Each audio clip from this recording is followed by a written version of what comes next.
just take a leg.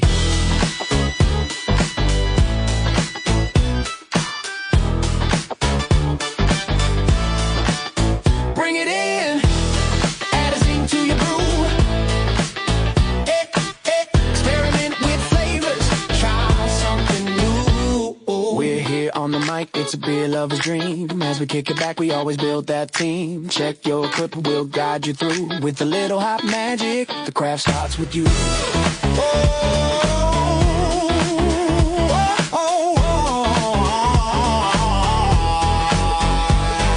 grab your gear, let's make it a night. Brewing the best, let's keep it tight. The mic's blasting and the brews keep rolling. Join the conversation, homebrewing's calling. You're listening to the Beercraft Homebrewing Podcast. Tune in every Wednesday night at 6:30 Pacific for a dose of beer and brewing banter with your hosts, Ben Holm and Andrew Ziegler. So hop aboard for a little wit and wisdom in the Pacific Northwest, because it's always beer 30 on the Beercraft.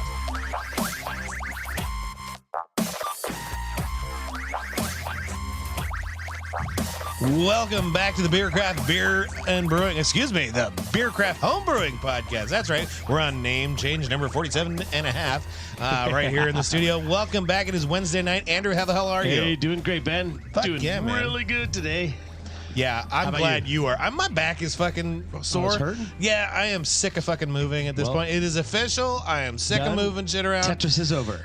No, the Tetris goes on. The Tetris is a goes on. long-term problem. No, the hauling of the crapola is done. The shop is moved. We got all that, but I got a call today. I'd help my little brother move 2 days today as well.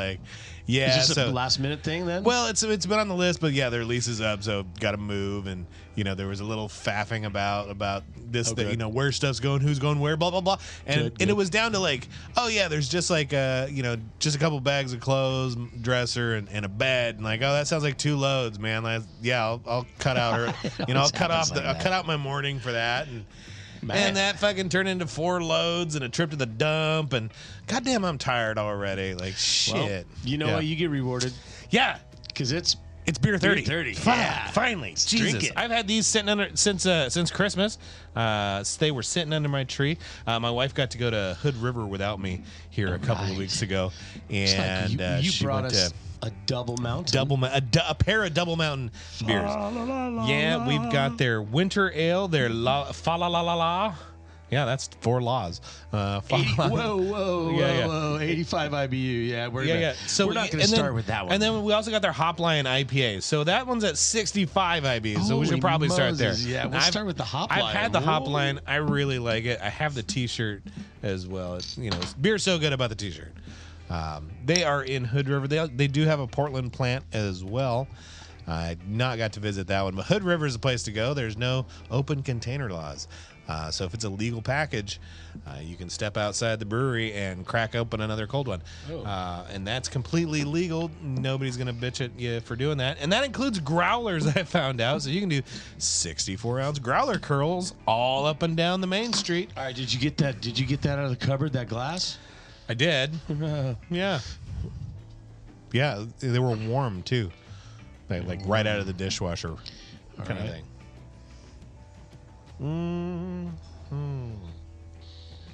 Just wondering about the little floaties in yours. I don't see no floaties. Well, that's good. Oh, those floaties. Holy shit. Little sedimentation, perhaps? Yeah. These are, like I said, they traveled up in the car. Drove up, yeah.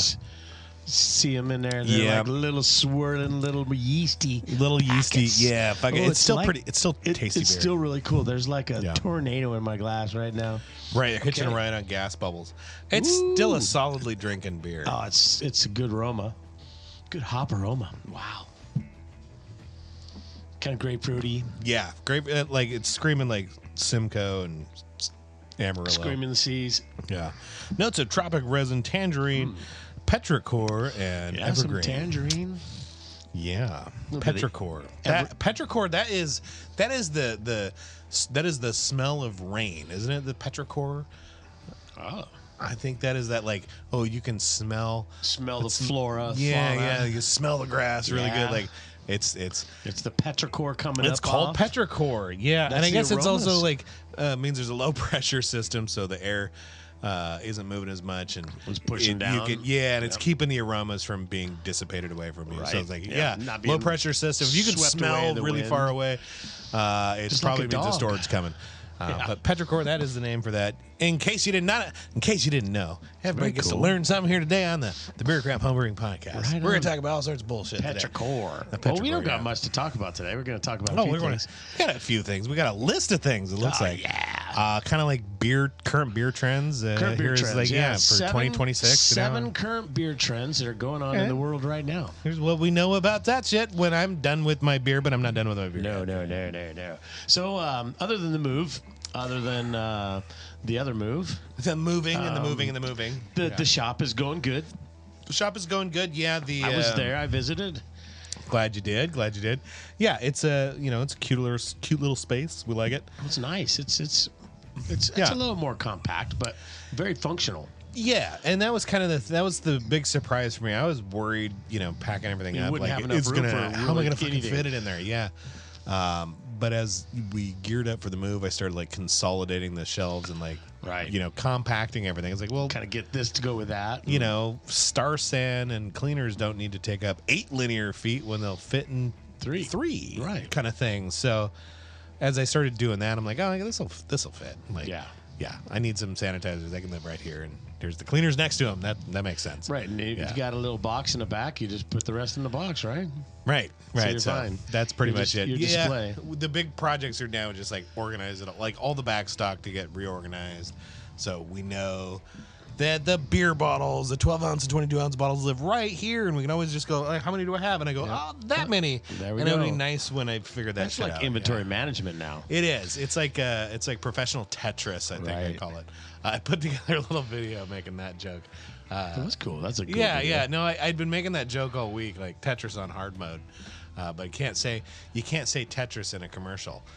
Can't. So It's I that had locked to. down. It is. You also, Whoa. I looked it up. You can't even do like the grid, which I think they use like an 11 by 20 or 10 by 20 grid. Yeah. layout. You can't even use that. You'll Well, get I don't want to be fucking sued. They don't You want to be can't- sued. Yeah. Tetris. Tetris. Tetris. Yeah, Tetris, similar to the Uber Bowl. The superb owl. Yeah. Similar to yeah. that. Super Bowl. We Speaking of don't, Super we don't Bowl. need another letter online. We got a very Not that we interesting. talk about sports, we got an but- interesting lineup here But for woo-hoo. a couple weeks from now. Woo! Yeah. Go Seahawks. Go Hawks. Go Yeah, Hawks, pretty exciting. man. Hell yeah. I was at dinner during the last playoff game. That Of was course, crazy. I got a freaking crick in my neck because I kept, knee jerking it around or Yeah, something to yeah. see the TV behind. I me. was a So- little worried about playing the Rams. They're a good team. Yeah, the Rams, like, they have a nasty history of, like, fucking us in the last 3 seconds. Yep, And, like, yep. goddamn it, like, gritting my teeth and stuff. The defense looked pretty goddamn good, though. Defense was really nice. Yeah. Offense is great. Special teams are great. Oh, fuck. The special teams and running defense on are full killing steam. it. And our court, the offensive production has been pretty fucking Yep. good, too. Going against the Patriots for Super Bowl redemption. Yeah, I can't wait. My oldest daughter, her boyfriend's, he's a big Boston fan, so I don't like him. No, I'm just kidding. If you're out there listening, I do like Gavin. I just think he has shitty football taste. That's all. My little sister's a Patriots fan too. Yeah, and you probably don't talk to her either. Oh yeah, all the time. She was on the show, wasn't she? Didn't she That guest? one, yeah. Yeah. We didn't talk about football, so that's gonna be We didn't talk exciting. about football. It's gonna be exciting. Got the of course I had Just to move asked the her beer stories. right. Embarrassing Andrew stories. Those are pretty Right. good. Well, we didn't really have a football team when we grew up. So when we were growing up in Phoenix, there was no football team. So we didn't have. Oh yeah, any- the Cardinals were not a thing. Yeah, it was what 1987. Yeah. I remember. I thought it was 86. 86, maybe they were established. So were you like? Did you I follow graduated like? high school in 86. Did you follow like California teams or just like Yeah. you pick whoever you want? Like who's Like, cool? Like well, I'll the follow them. Cowboys or the? It was the Rams when they were in St. Louis. Yeah. St. Louis Rams. Gotcha. And Right. The Right. Steelers. Yeah. When I was little, I remember getting these pencils at school. You could go get a quarter and you'd get 2 pencils, and they were number 2 pencils painted in the all the different NFL team colors. Oh, cool. Yeah. So that was, you just got a roulette on which colors you got.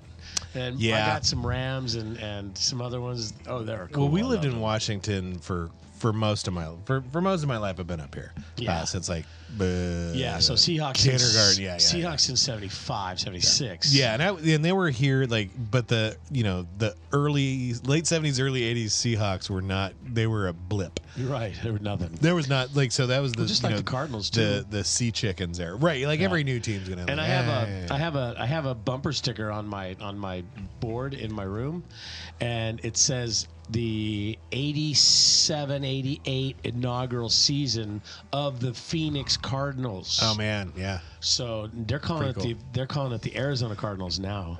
Right, so but it was started Phoenix, as the Phoenix Cardinals. That may be what they really are. They might be the Phoenix Cardinals. Right. But yeah, I don't know. Yeah, Weird. well, but nobody in Tucson watched, so they had to fucking brand out like. Right. Nobody. Everybody in Tucson snubbed them. In the 2 big cities, Right, and then all the little cities. Yeah, around. right. It's like the Mets versus the Yankees. Like fuck those guys over there. Yeah. Hey, if Tucson was big enough, they could have their own They team. could. Yeah, but they're not. Okay. I remember growing up. I was a Jets fan as well. Like reading about like hearing stories of like Joe Namath years of the Jets and stuff. Like, oh, that guy's cool as fuck, right? Yeah. I mean, love like, it. yeah, I love those cool. old guys. Do you know why why Tucson doesn't have a football team? What is that? I'm expecting a joke right here. Yeah, grass doesn't grow in Tucson. I got fucking. That's the truth. Yeah. I don't know if anybody's my ever been dad there. My dad lives in Buckeye, and he's got artificial fucking. He's got artificial front lawn. Oh, that's close to Phoenix. Yeah. That's on the outskirts. That's connected. That's a connected shitty to golf Phoenix. shutaway. Yeah. Oh yeah, they've got their plenty of grass everywhere in Phoenix, but no grass grows in Tucson for some reason. It's fucking desert, man. Big desert. Yeah. Well, let's see. Shit. I'm gonna run out of beer here in a minute. We're gonna take a little break, I think. Go pay some bills. Yeah, we could talk about for another minute, right? We got another minute. All right. Well, I got about a minute's worth of beer left. Yeah, we do. Yeah. So we talked about football. Now we've talked about this beer. What the fuck else? We can talk about something else, man. Let's see. Any beer news in my world? Yeah. What have you heard? Gosh, I just thought of something the other day, and now I don't know what it was. I don't know. It was in my brain, and now it's gone. Well, we're gonna have to stuff some more beer in that brain. Right. That'll cure it. That'll cure everything for sure. Well, is your back feeling better? Done forgot about. Well, I that haven't back had now. to stand up for 5 minutes, so that's nice. So that helps. That helps a lot. All right. Well, I guess we'll get busy. All right. We'll be right back. On this. We'll be right back.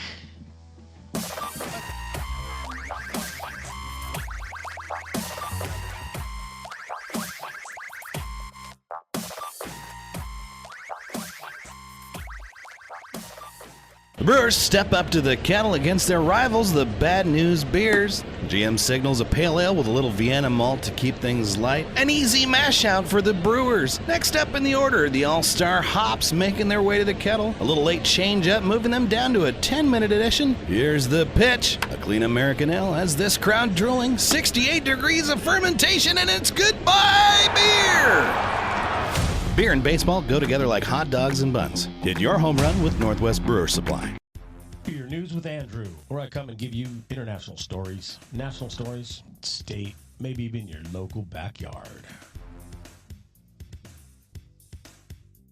All right, here we go again, Hopheads. Yeah, see, you know that every week the world sends up these little signals, sometimes subtle, sometimes seismic, and our job is to catch them before they fade into that noise. Today, those signals stretch from global drinking habits to shifting ground beneath our American craft breweries, all the way down to the state-level battle shaping up what ends up in your glass.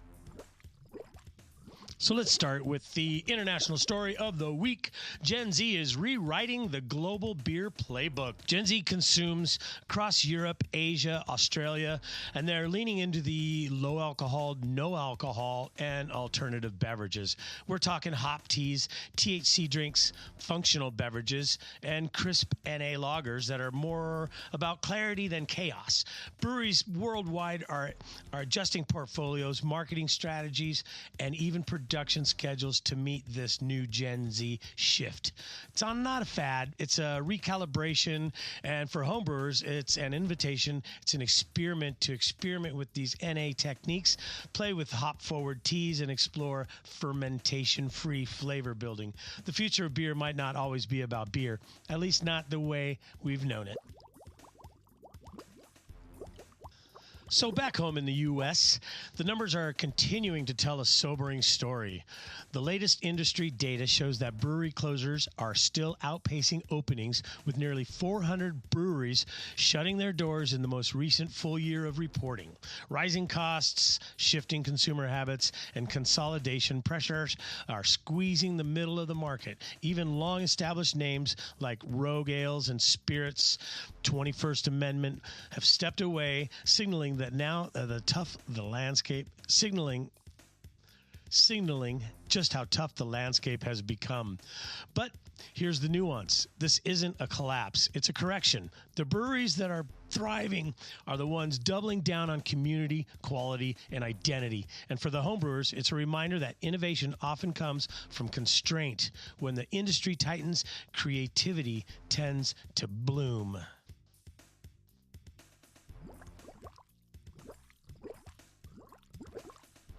And now to the state level, where the real trench warfare of beer often happens. Anheuser-Busch InBev is making a major distribution push across multiple states, leveraging at least a vast network of leveraging its vast network of independent distributors, this so-called red network, to reclaim shelf space and tap handles. This is already reshaping retail environments in several regions, with smaller breweries feeling the squeeze as the competition for visibility intensifies. Shelf space, who's on the local taps at the local bar. Distribution laws vary widely from state to state, which means the impact is kind of uneven as we look across the nation. But the trend is unmistakable. The middle tier is flexing. And for craft breweries, especially the small and the scrappy ones, navigating that pressure is becoming a defining challenge of 2026. Remember last week we had a story about the Washington State pushing through a legislation to help with the middle-sized breweries, craft breweries here in Washington, to be able to compete with the big guys. So things like that are happening. I'm really positive on a great level about this. So what do we take from today's stories? A generation redefining what beer even means, a national industry tightening but not breaking, and state-level distribution battles that determine what choice we actually get as drinkers. These three stories, one direction. The beer world is shifting, not collapsing, not exploding. We're evolving, and evolution always brings opportunity. This has been Beer News with Andrew. Stay curious, stay creative, and always keep that glass half full.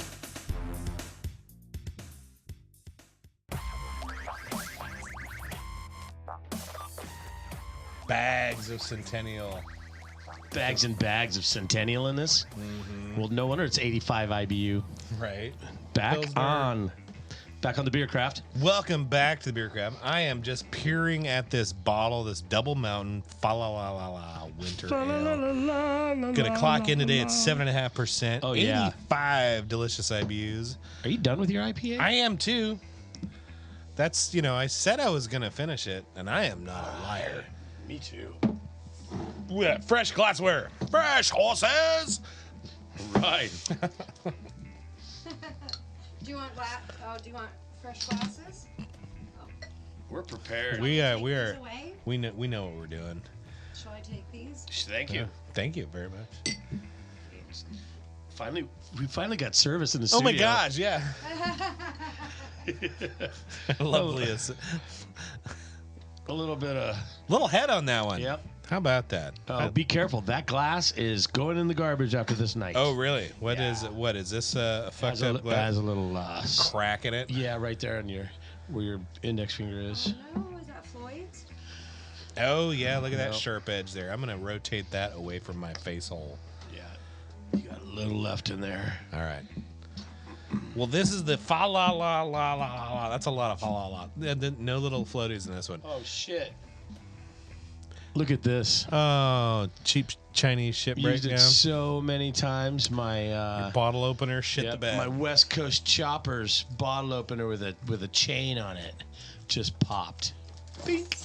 Cast material. Sad feces. I got one for Christmas. I'll have to bring in. I got here. one right You here. got one. You got to always prepare. Look at the Boy Scout. Here's another. Always, Andrew's always got it prepared here. This is a beer studio, man. That's right. I have 30 What's of a those. pretty looking beer? Like definitely like dark orange, like borderline amber. Hosting a lot of Centennial bags of Centennial. They said Bags of Centennial. I love that. Oh, Bags of Centennial hops give Piney, delicious citrusy. citrus and resinous hop character. Pilsner and crystal malts provide the backbone, the base for this one-horse open sleigh. Let the horses begin. well, it's not a one note pony. It's not a one note beer. I don't got much aroma from it though. I get a decent little aroma. The piney, Yeah. not too much in the citrus, but the pine is in there. Yeah, I get yeah. it. Yep. I got to get my nose close to them hops. Yeah, Or that head. the malt backbone on it is it's present. It's not heavy. It drinks pretty fit and pretty light, but it's got a little depth to it, yeah. which I like. I It's dig. like almost this malt goes into this sweet. Just a touch. It's like it like says a blizzard. hello Like a blizzard. in there and then fucks up. And then it's gone. Yeah. Gravity feel like it. Gravity like 10, 12. I would guess like it's do we not. have any- It's not too sweet. Do you have any infused herbs or? They didn't. They did Other not put. adjuncts? They did not put a whole fucking tree in there. Like, what you call it? Who is that? That does the That's the Royal Tannenbaum. Royal Tannenbaum from yeah, Colson. Yeah. Josh bought some of that for us, and it's in a can this year. Wow. But I didn't. We haven't got to. I haven't consumed any. Well, we should bring it in. Yeah, need to do that. But this is not bad. I like this beer. It's pretty good. I would drink more of this. You know what my favorite winter beer was? Do you remember? It was Widmer Brothers Burr. God, I know I've talked about it on the show. Like, God, that beer was really good. It looked like And Whitmer that. Brothers is gone, right? Well, they sold. It's now owned by AB InBev. I think AB InBev has controlling interest in that. I don't see it much at all. Well, they've got, they're distributed everywhere. So, Kona, Widmer, Pyramid, like all those, Red Hook, all those guys were bought because they had joined kind of this like, we are this that's right. coalition, They had this, like yep. They're all joined together, and then to increase their own presence, and that thing got bought. that got the attention. I mean, like admittedly, or early days, like AB InBev put up a minority stake. And that probably put them over the hump as far as like distribution ability, as far as the rest of the country was concerned, especially if that got them into, so much of the crown distributing. And I see it like when I travel, I see Widmer, I see Red Hook, I see those kind of brands. Right. Kona's everywhere. I don't see them in the bars. Well, yeah, if I they're don't see them in the bar at all. Depends on the bar that you're at. If it's a craft beer bar, probably not. I mean, but if it's a pub, Hook. if it's a fucking like, if it's just another Crown Distro pub, like maybe yeah, right, like they got Budweiser, they got all the Budweiser, they got Budweiser, Busch, Bud Light on tap. Burlington Cafe had 2 taps. They did, didn't they? Yeah. I forgot about that. Like biscuits and gravy and beer. Oh my. Okay, hold on. But I had a beer from that. It was the Wicked Bitch. They had the Wicked Bitch on tap like all the time. That was like who made that one? I don't remember that. I can't remember. I missed that And title. Terrible name. I don't think they cleaned their taps in months.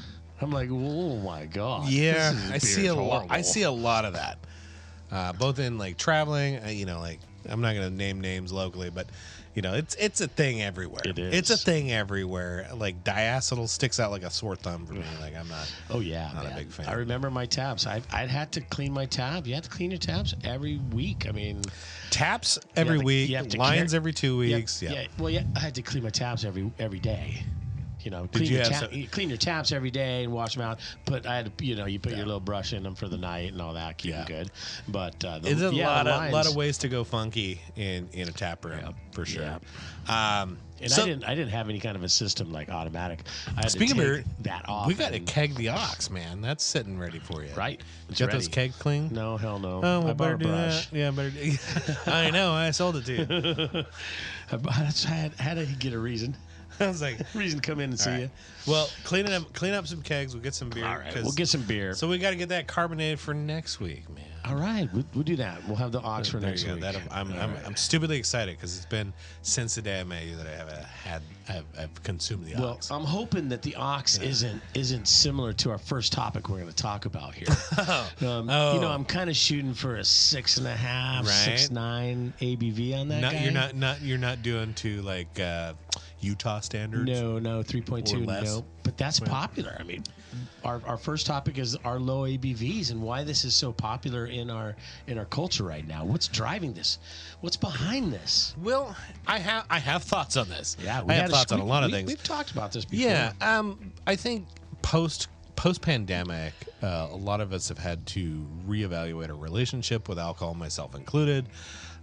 There was a joke I heard during the pandemic that we're all going to come out of this either a hunk, a chunk, a drunk, or a monk. Right? Like those are the 4 fucking outcomes of the pandemic. I'm like, well, it's stuck with me, man. Like, one didn't involve alcohol. Yeah. Well, 2, like hunks. Like, hunk or a chunk. I lost a bunch of weight during COVID, but I didn't, and consequently didn't drink while I was doing it. So, so there is kind of like a health consciousness trend. I do see a rising awareness. Kind of started. Of an evening without booze, or going to a restaurant to find. You couldn't go out to the bars like normal, so your routines were destroyed. You couldn't be out like normal, so you probably had to go do a little bit of exercise. Right. So now you're like, I'm not drinking much. I'm exercising. Utah did have like 3.2% beers. Session beers have been a thing in craft for years. I mean, of course, those used to be those like 4% beers. Right. You could drink several of them and you'd probably be okay. And so that those roots in session beers in the Utah scene. Maybe we're being more conscious during the week. Let's drink a lighter ABV when I'm maybe I'll stop at the brewery after work on Tuesday, Wednesday. Right. I'm going to drink a lower ABV so I can, not piss my boss off in the morning. Right. How about that? It's not Friday night. Or I'm, like, the older I get, I have to, recognize that, maybe my performance is not 100%. Right. If I'm, and I don't, if I'm daily drinking. Like when I started at the brew shop 10 years ago, we would have 2 to 4 shift beers. Right. That's pretty bad sounding when you say it out loud. And then I'd go home and I'd have my 2 to 4. So that's like a 6-pack averaging. Oh, you drink gin when you got home then. A 6-pack a day. No, back then I was all beer. All beer all day. So 10 years ago, a 6-pack a day, boy, that's a lot of excess. Yeah. That's a lot of excess calories. And like that is not a sustainable position. No. I was thinking in my past, I was at a very I was raising kids. I would work. I'd come home. I'd concentrate on my kids, put them to bed at 7:30, and then what am I going to do now? Well, watching a movie, sitting in front of the TV with a 12-pack next to me, man. Right. And I drink, and from 8 o'clock till 10:30, 2.5 hours, I'm pounding a 12. Tipping it back. Oh my God! And I did that for a long time. I'm like, gosh, and then 18 packs came out. It's like, well, that's halfway to tomorrow. It's fucking great. No wonder I weigh 220 pounds right now. Yeah, so there's a bit of that. There's a bit of that out there right now, and ultimately, like I get it. I'm totally. As a brewer and as someone who makes a living off of other people's desire to make beer, like I still understand it. I am more deliberate in my brewing choices, I make the beers I want to age. I make the beers I want to sit on. I make the beers that will wait for me to get around to drinking them. I don't make a lot of I don't make a lot of IPAs that I've got to drink fresh before it goes tits up. Right. And if I do, it's for an event, and I know it's going to be consumed. So I make more Oktoberfest, Scotch ales, Stuff that they could be Imperial, saved. big bomb, barrel bullshit. Like I do those kind of beers that are just going to wait for me. And that's, and I like that. So you're talking about you're not going to make an IPA because you're not going to be able to drink enough of it, right? How am I going to drink 5 make gallons less of IPAs than I am Imperial Stouts. Right. So now if I make a low ABV IPA, then I can drink a little more, drink it down, and have a few a night. And it's less calories. We did a show on like non-alcoholic beers. So check that one out. It's got some good information. Now I was reading that they have some of the new technology, the vacuum distillation, to get the distillate out. The industry. The beer industry has made some cool advancements, and there's a lot of tasty non-alcoholic beers out there. There As is. homebrewers, we're kind of fucked on that. Those are not hitting the small scale yet. Well, it's arrested fermentation, reverse osmosis, vacuum distillation, and there's some heavy hardware that doesn't translate well to 5 gallons. Right. How about that? Like it's the same with screw top bottles, right? There is not a great solution for homebrewers in screw top bottle. You mean my little capper won't grab it? It won't do it. No. Won't do it. Not enough. Not too many ridges in the way. How about that? Well, younger drinkers may be another factor in the lower ABV or the non-alcoholic. I know my daughter is an NA beer drinker. Yeah. Yep. And she likes it. She'll go out to me, Dad, give me an NA. Yep. How old's your daughter? 29, 30. Yeah. 29. 29 this month, actually. My God. Yeah, makes you feel older. Oh my God, I can't believe I'm this old. Yeah, the youth market, they're not, they're not the beer drinkers we were at their age. Not very many of them. Right? Yeah. So many of that's what Dad drinks. That's old man. That's old man juice. We used to have these parties and blah blah blah. Yeah, they don't do the same thing. The stories of me standing on burning pallets while drinking Miller Lite. Right. That's not a desert. Nobody needs that Nobody needs to reenact those moments. How about that? I remember I started drinking with my friends at their house. Yeah. When I was 19. It was way back when, and we would play darts in the house, and we'd have house parties. So we weren't out at the bar, and that's what we do every weekend. Right. All the friends just hang out and have fun. We weren't going out drinking; we're staying in drinking. So maybe with these, you think about what do you think so the word pub, you know what that means, don't you? It comes from the public house. Yeah. Exactly. So if where you used to gather. Yeah. Not every home in the land back in the day had a kitchen.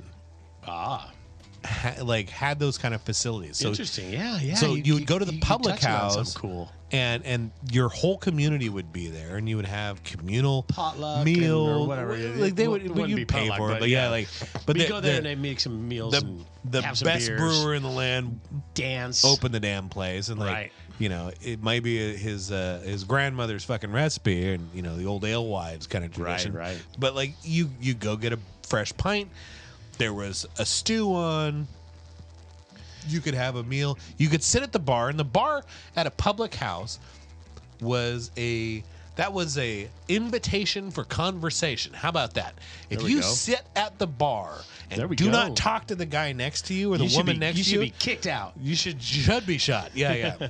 That's what I like to do. So that's where the pub scene came from. All right, now talking about tradition, this is kind of some tradition that we're getting into. Talking about tradition, this brings up subject number 2.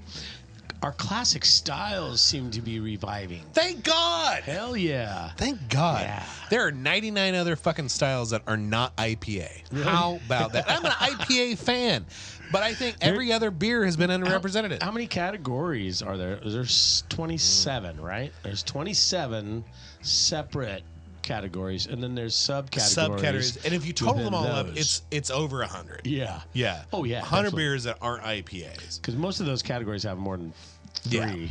At least more And than they, three or and more. that's a moving target on categories because like BGSCP or GABF, they all have their kind of like, oh, it's this category.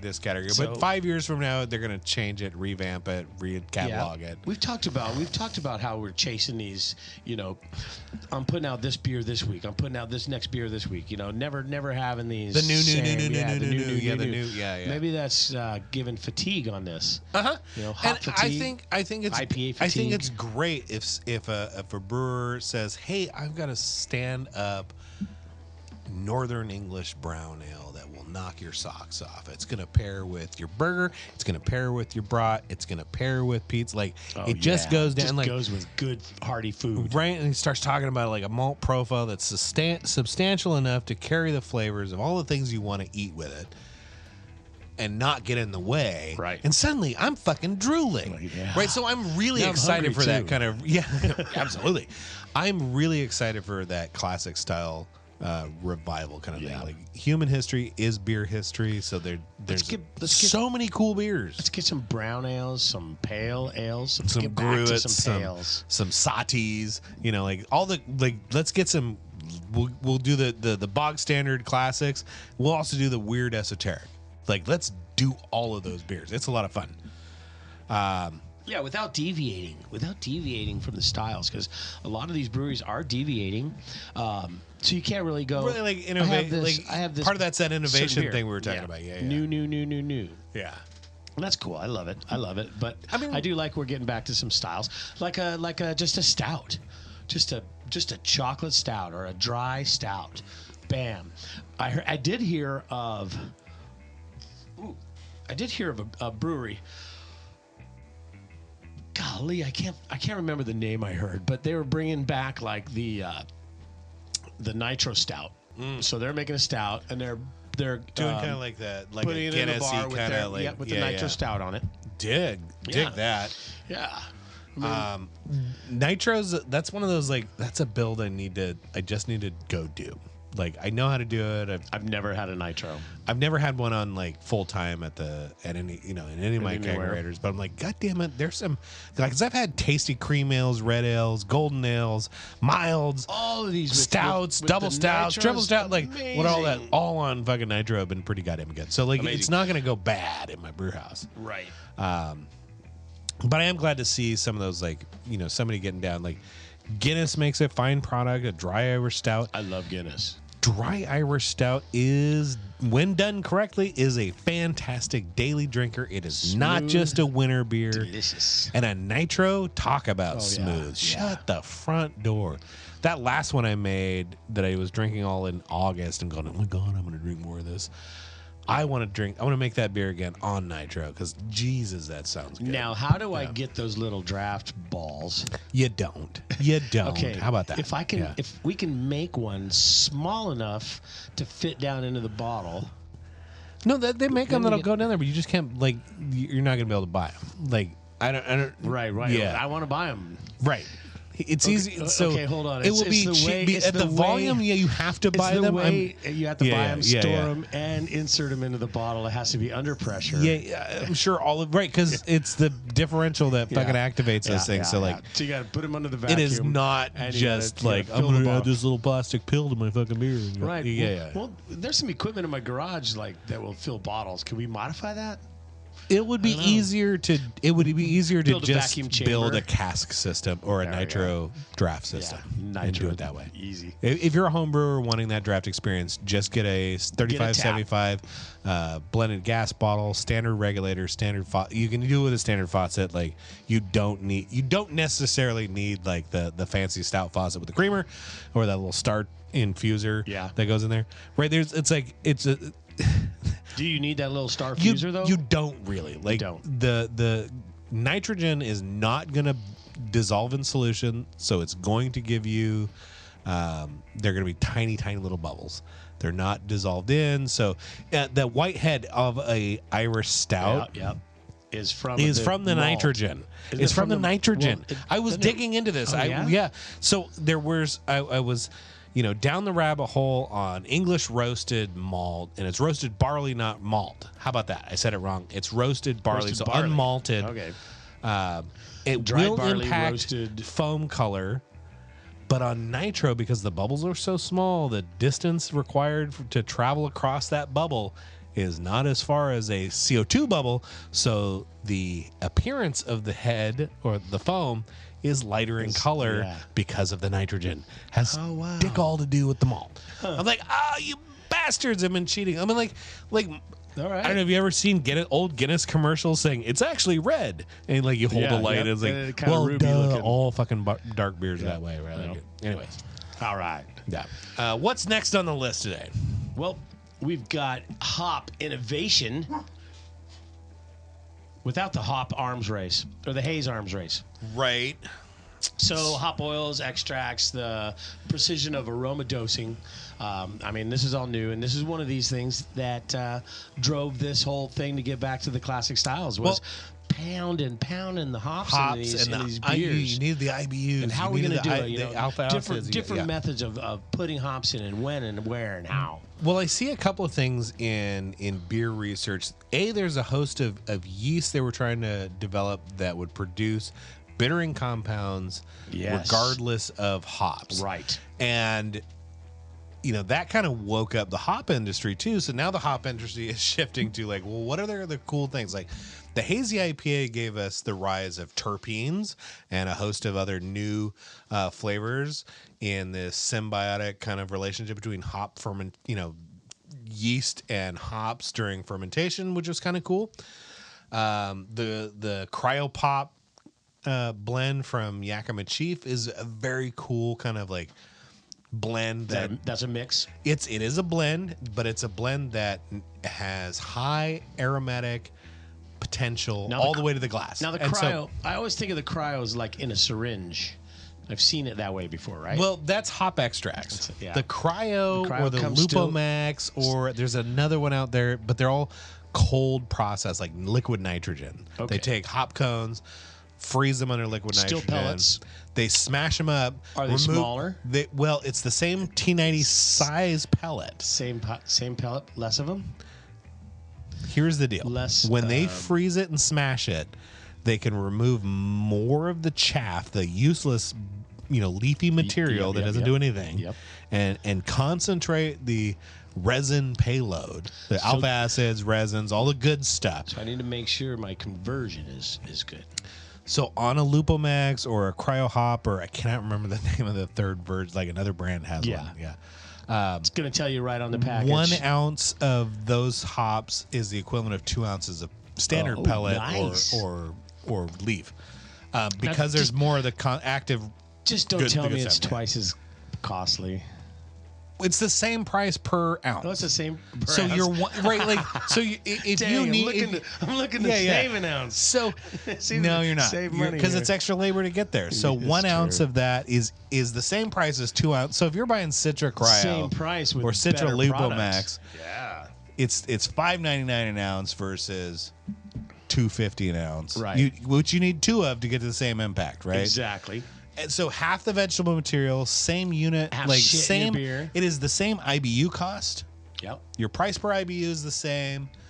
Less But material. less in your material, beer. and you can make arguments about like less hop, losses to hop, stuff like that.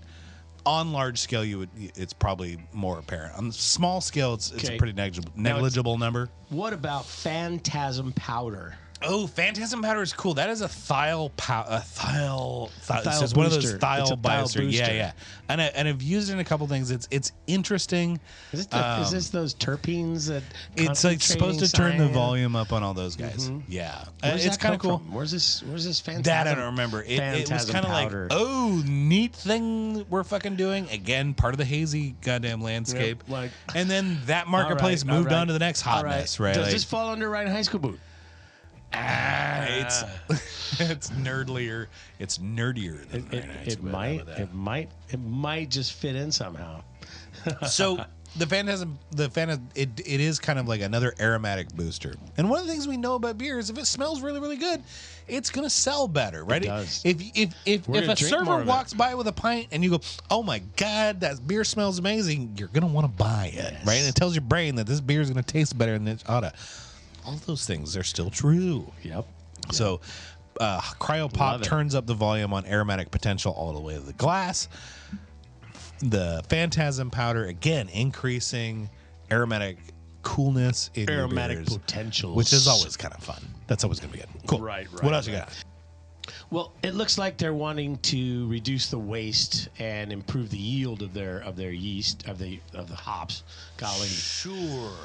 So one of these ways is with that cryo, like you're saying. Yeah. Where we've got less material, so we're reducing our waste. And if we're talking about a big brewery, that's a lot of waste that's going around. If you look at kind of the trajectory going from like leaf, whole cone leaf hop, or whole leaf, or fucking whatever you're calling it today, whole cone to the transition to pellets to cryo, it kind of follows this need for growers to shrink the size of their product so that it stores better. I don't know if you ever, if you've seen a 1 ounce package of leaf hops. Yep. It is a 4-inch by 8-inch bag. Yeah. Right. By the time you like shuffle it in there and weigh it out, the packaging, the setup to package that, to shuffle this in by weight and then seal it up. One pound of hops is like the size of 2 footballs. Well, right. Like if And you've then ever done 1 pound of pellet is the size of a softball. Yeah, if you've owned like a vacuum sealer, Oh yeah. you That's need the like only way to go. 4 to 6 inches of bag inside the sealer that is Per not ounce. that is not the product covering the product that you're trying to seal up, right? So if you have an 8-ounce steak, and it's only 4 inches wide, well, you still need an 8-inch bag just so you can feed it into the machine and suck all the air out of it, right? Yeah. So modern packaging for hops is kind of the same kind of paradigm. An ounce of hops doesn't take up much space, but you need more bag just to be able to package it appropriately. Compact it. Well, they're Right, not trying to compact it. They're just trying to suck the oxygen out and seal the fucker up. It'll compact it, but if you don't, when you're doing the vacuum seal, if you don't press it down flat For a vacuum seal. then it's Hops all, are generally not vacuum big. sealed, but it's the same I kind used of to do that. same kind of problem. As a home brewer, yeah. I would vacuum seal some hops that I bought in bulk. Well, cool. That's kind of like, so you can kind of see a trend line. Got a lot like of just trying to things coming reduce the with size, hops. reducing the size of the hops or And the aromas. packaging. We're impacting the aromas too. We're trying to improve those. Right. Packaging. There's a lot going on. Yeah. What else we got? We've got flagship beers. Oh, Are flagship beers coming back? Because I hope so. We just talked about our. I hope so. I know. I hope flagship beers are coming back. Like, One place that has flagship beers all the time is Chuckanut Brewery. Chuckanut always has. Slay. Always They got some. has it. Yeah, and their beers. Pilsner still kicks ass. Their Cole still kicks ass. Like nothing They got else. some cool stuff. Their Mexi Lager, their Mexi Japanese Lager, Lager, they're yeah. also very good. But boy, those other beers still kick ass. Okay, now And why? I hope to see like Sierra Nevada sell more, pale ale. Yeah, Sierra Nevada Right. Pale. Yeah, Right. I want to see. I want to still be able to drink those fucking beers. Like the Red Hook that I haven't seen in any stores sad lately. faces, right? Like Widmer, my Widmer Hefeweizen. oh, I forgot. Widmer's Hef was really fucking good. I mean, it was either the Widmer Hef or the Pyramid Hef. I mean, Yeah, both of those were good. And I'm not a huge Hef fan, but I would drink the shit out of those beers. Yeah. A lot of some breweries are rebranding and relaunching all these. I mean, That's good. I know Sometimes during it happens with AB InBev, but well, I think a lot of the driving force for like your flagship brands your flagship beers, taking a dive was this constant need to recreate the wheel with the new fucking hazy and the new fucking IPA and the new. Black Raven Trickster is still out there. Thank God. To That's a drink, it's good beer. wonderful. Deschutes Fresh Squeeze you can still get. Yep. I love that. Yep. Yeah. Boundary Bay Cedar Dust is gonna remain. Pliny the Woo! Elder is still available. Bell's Two Hearted Ale still available. Founder's Killer Breakfast Stout still available. But for some of the smaller, for a lot of the smaller breweries, like whatever they used to sell and make their, pay rent with, Right. those beers kind of like Kind of went away. died down. So we need to get back to that. Yeah, buy those good that's what- beers. that's Those what- are that's fucking what good. They were good beers made then. it They're good happen. beers now. They God are. damn. Well, maybe economic pressure. Lean brewing. Everybody's got to make a buck. I know. You're, that's tough. And the innovation. Owning a brewery is not a license to print money. Right. And turns out. Maybe that flagship beer isn't selling as well as it is anymore. And we have to kind of Well, you have to wonder, like, okay, if it's not selling as much, how much support did it get over the years? In the last decade, did you spend more marketing dollar on your hazy and your new, and you didn't? You didn't. You weren't. You didn't keep this flagship was supposed to be so good view? it didn't need marketing support. Right. Well, No, I don't know about that, man. Like, you always were need it, right?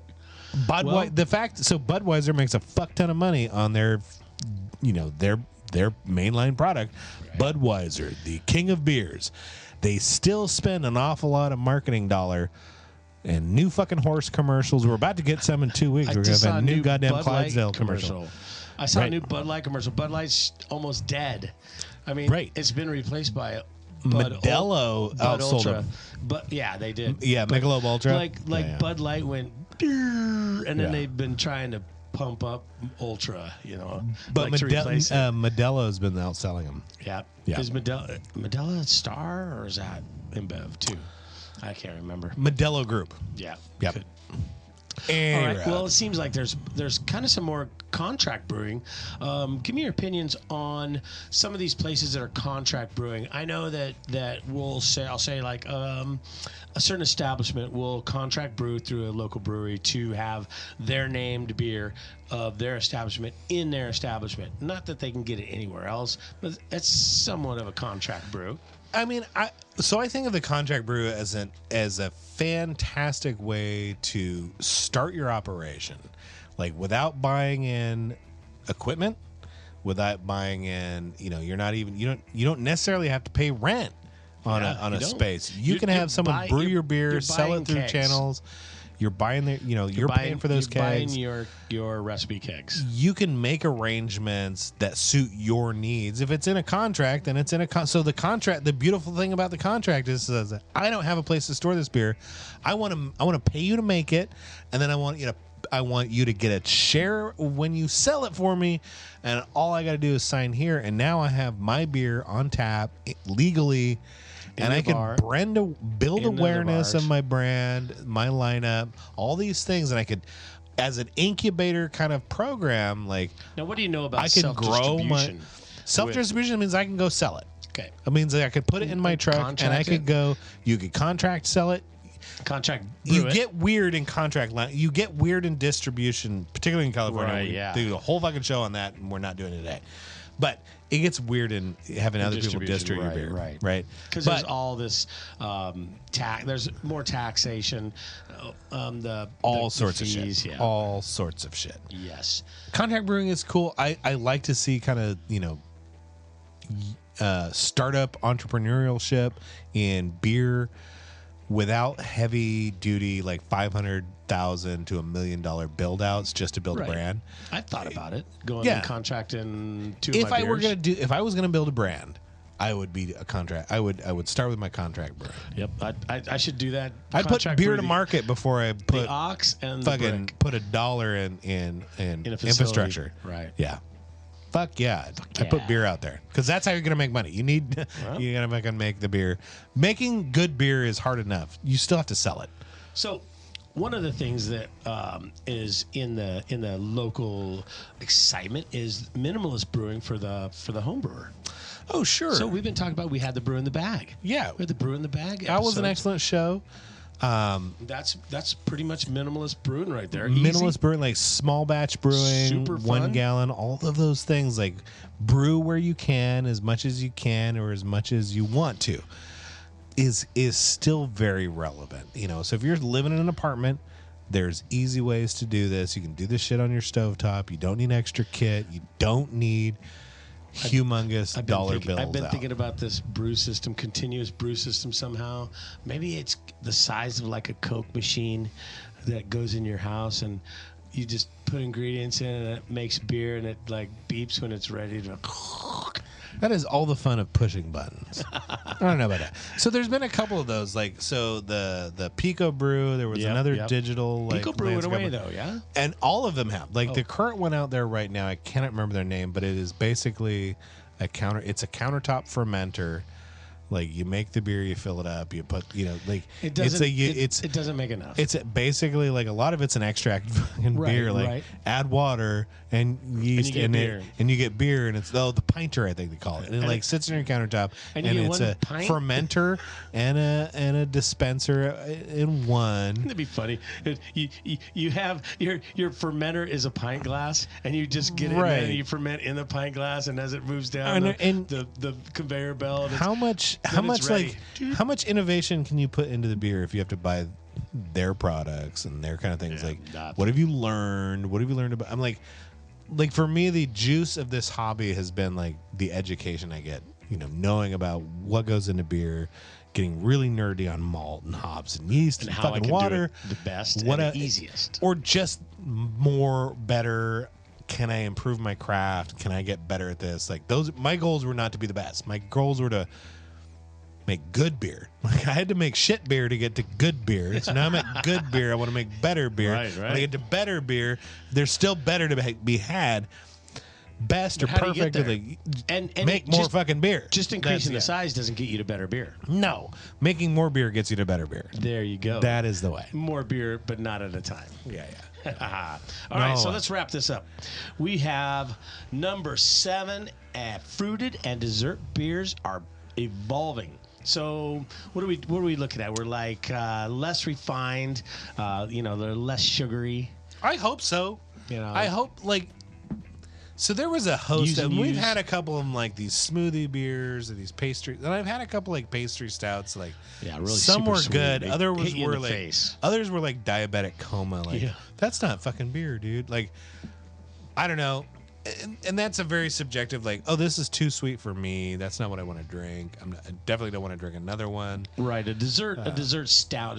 A dessert stout would be great as like a 6-ounce snifter, super It could dark be and it thick could be a and high yum. ABV. It Yeah. could be something with a sweeter backbone, but it could also be very savory, as long as it complements or balances or plays nice with that alcohol, with whatever else you're going to be eating with. Like, pairing with your right? food, I think yeah. beer is infinitely more pairable than wine, for one thing, and I think in my choices, So many more choices for beer. In my choices and what I want to drink, either before a meal, during a meal, or after a meal, and that's where I think about dessert wines. Like, how do I want to finish my day?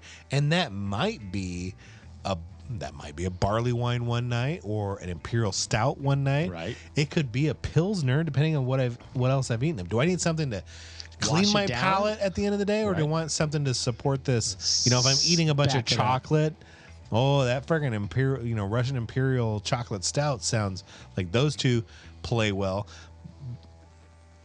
To the same degree, like port and chocolates works. A big Right. jammy stout and Yum. chocolates kind of fucking makes me hungry too.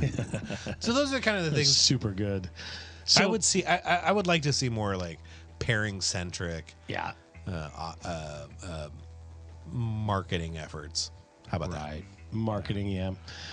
Designing the fruit designing a fruity beer without syrupy. Like, you don't want it to Well, yeah, like fruited beers. Like you want. concentrated, I syrupy I generally like real fruit versus like syrupy, artificially concentrated kind light, of crapola. nice. Well, Like we did that. We did that kinda wheat like that wheat beer with the mango. Yeah. We were trying to Figure out that. Yeah, so that project is ongoing, but I want good flavor profile. I want in my fruited beers, you better be able to identify the fruit that you're talking right, about. right. If you serve me a And don't mango wheat overpower me. and it doesn't taste like fucking Mango? mangoes, What I'm the like, hell well, am I drinking? it's a decent wheat beer, but you build it as a mango, so Right. fuck off.